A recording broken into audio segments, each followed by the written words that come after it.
విలీనం దాకా చేరికలు 26 మంది బీఆర్ఎస్ ఎమ్మెల్యేలు కాంగ్రెస్ లో చేరగానే బీఆర్ఎస్ ఎల్పీ విలీనం అంటూ ఒకరు చూస్తా ఉన్నాం. గతంలో కేసీఆర్ అమలు చేసిన వ్యూహంతోనే కాంగ్రెస్ కార్యాచరణ హైకమాండ్ ఒప్పించిన సీఎం రేవంత్ నీవు నేర్పినే విద్యయే నిరాజాక్ష పౌరాణిక నాటకాల్లోని ఈ పాపులర్ డైలాగ్ బీఆర్ఎస్ అధినేత కేసీఆర్ కు ప్రస్తుతం సరిగ్గా సూట్ అవుతుందేమో. 2018 ఎన్నికల తర్వాత ఒక్కొక్కరుగా కాంగ్రెస్ ఎమ్మెల్యేలు బీఆర్ఎస్ పార్టీలో ఎలా చేరారో ప్రస్తుతం బీఆర్ఎస్ పార్టీలో ఉన్నటువంటి ఎమ్మెల్యేలు కూడా కాంగ్రెస్ లో అలాగే చేరుతున్నారు. తాజాగా ఎమ్మెల్యే కాళ యాదవ్ చేరికతో బీఆర్ఎస్ బలం 32కు పడిపోయింది. రానున్న రోజుల్లోనూ మరికొందరు బీఆర్ఎస్ ఎమ్మెల్యేలు విడతల వారిగా తమ పార్టీలో చేరున్నారని, విలీనానికి అవసరమైనంత మంది సభ్యులు వచ్చే వరకు ఈ ప్రక్రియ కొనసాగుతుందని కాంగ్రెస్ వర్గాలు చెబుతున్నాయి. ప్రభుత్వంలో సుస్థిరత, రాష్ట్రంలో బీజేపీ కట్టడి చేయడమే లక్ష్యంగా బీఆర్ఎస్ ఎమ్మెల్యే చేరిక ప్రక్రియకు కాంగ్రెస్ ఇలా తెరతీసినట్టు తెలుస్తోంది. సో మొత్తానికైతే అందరూ దాదాపు 25 నుంచి 26 మంది ఎమ్మెల్యేలు చేరాలి. ఇప్పటికే దాదాపు 7 మంది ఎమ్మెల్యేలు చేరడం జరిగింది. ఇంకొక 15 నుంచి 20 మంది ఎమ్మెల్యేలు కూడా హైదరాబాద్ లో ఉన్నటువంటి దాదాపు 10 నుంచి 12 మంది ఎమ్మెల్యేలు ఈరోజు బీఆర్ఎస్ పార్టీ నుంచి కాంగ్రెస్ పార్టీలో చేరడానికి సిద్ధంగా ఉన్నారు. వాళ్ళందరినీ కూడా ఎవరు డిస్టర్బ్ చేయట్లేదు.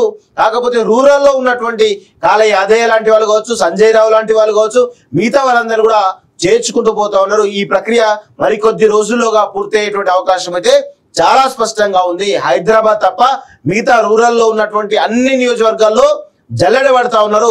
వేం నరేందర్ రెడ్డి నేతృత్వంలో చర్చలు బలంగా జరుగుతున్నట్టు మనకైతే తెలుస్తా ఉంది.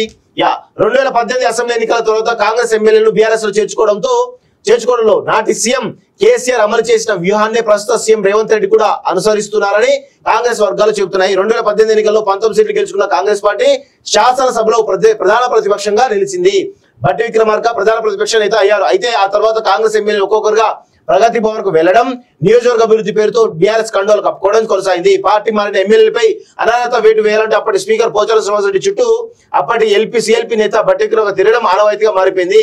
నల్గొండ నుంచి ఎంపీగా గెలిచిన ఉత్తమ్ కుమార్ రెడ్డి తన హుజూర్నగర్ శాసనసభత్వానికి రాజీనామా చేయడంతో సభలో కాంగ్రెస్ సభ్యుల సంఖ్య సాంకేతికంగా 10కి పడిపోయింది.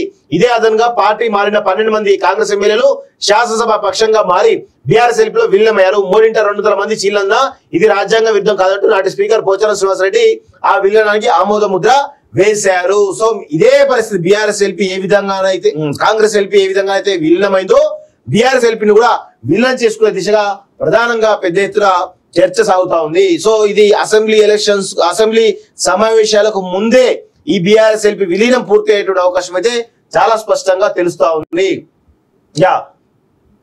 సేమ్ కాంగ్రెస్ పార్టీకి ఏ విధంగా అయితే ప్రధాన ప్రతిపక్ష హోదా కోల్పోయిందో ఇప్పుడు బీఆర్ఎస్ కూడా అదే విధమైనటువంటి షాక్ ఇచ్చి టిట్ ఫర్ టాట్ అంటే కుక్క కాటుకు చెప్పు దెబ్బ అనే విధంగా పగ ప్రతీకారం తీసుకునే విధంగా రేవంత్ రెడ్డి యొక్క కార్యాచరణ ఉంటుందని మనకు అయితే క్లియర్ గా తెలుస్తా ఉంది.